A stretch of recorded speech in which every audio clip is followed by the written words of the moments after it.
আসসালামু আলাইকুম সবাইকে। আশা করি সবাই সুস্থ আছেন, ভালো আছেন। আজকে আমি আপনাদের সঙ্গে খুবই মজার একটি রেসিপি শেয়ার করছি। যদিও এটি নিরামিষ তরকারি, তবে আমার কাছে মনে হয় মাছ মাংসের থেকে এর স্বাদ কোনো অংশে কম নয়। আজকে আমি এঁচোড় তরকারি রান্না করছি। এর জন্য প্রথমেই গাছ থেকে আমি একটি কাঁচা কাঁঠাল কেটে নেব। এখন আমি কাঁঠাল কেটে নিচ্ছি।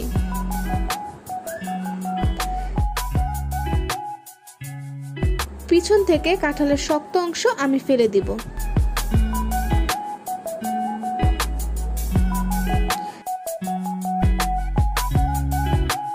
ঠিক এভাবে আমি কাঁঠালগুলো কেটে নিয়েছি। এখন আমি এগুলো সিদ্ধ করার জন্য কড়াইয়ে পানি গরম করে এর মধ্যে দিয়ে দিচ্ছি। সিদ্ধ করা হয়ে গেলে আমি পানি ঝরিয়ে নিব। এখন আমি পেঁয়াজ ও মরিচ ব্লেন্ডার করে নিয়েছি। চুলায় তেল গরম করে দিচ্ছি গরম মশলা। এর মধ্যে দিয়ে দিব কিছু পেঁয়াজ কুচি। আজকে আমি সরিষার তেল দিয়ে রান্না করছি। এবার এর মধ্যে আমি বেটে রাখা পেঁয়াজ ও মরিচ দিয়ে দিব।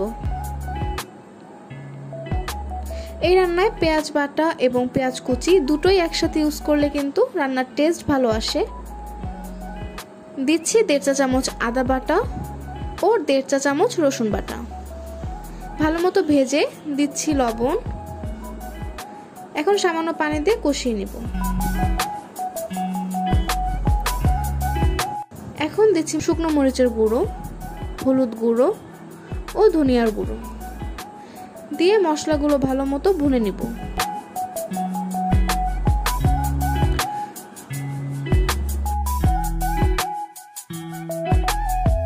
এই পর্যায়ে অল্প পানি দিয়ে আমি এর মধ্যে দিয়ে দিচ্ছি কেটে রাখা আলু।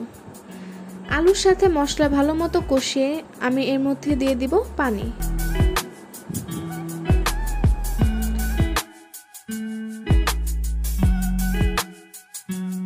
কিছুক্ষণ ঢেকে রাখছি। কিছুক্ষণ পর আমি ঢাকনা তুলে ভালো মতো নেড়েচেড়ে দিব। যখন আলু হালকা শক্ত অবস্থায় থাকবে সে পর্যায়ে আমি এর মধ্যে দিয়ে দিচ্ছি সিদ্ধ করে রাখা কাঁঠাল। কাঁঠাল দিয়ে ভালো মতো মিশিয়ে আমি সামান্য পানি দিয়ে ঢাকনা দিয়ে দিয়েছিলাম।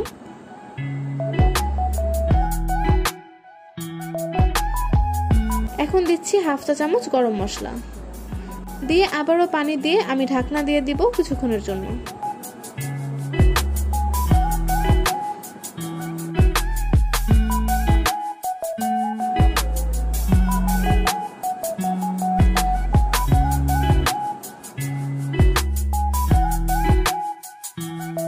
রান্নার শেষ পর্যায়ে আমি দিচ্ছি জিরা গুঁড়ো দিয়ে আরো কিছুক্ষণ ঢাকনা দিয়ে রান্না করে নিব।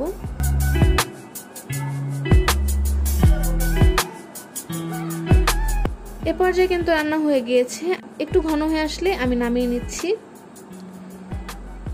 এই এঁচোড় তরকারি খেতে কতটা মজা এটা বাড়িতে তৈরি করে না খেলে কিন্তু বুঝতেই পারবেন না। ভিডিওটি কেমন লাগলো অবশ্যই আমার কমেন্ট বক্সে জানাবেন এবং প্রতিনিয়ত নতুন নতুন ভিডিও পেতে আমার চ্যানেলটি সাবস্ক্রাইব করবেন।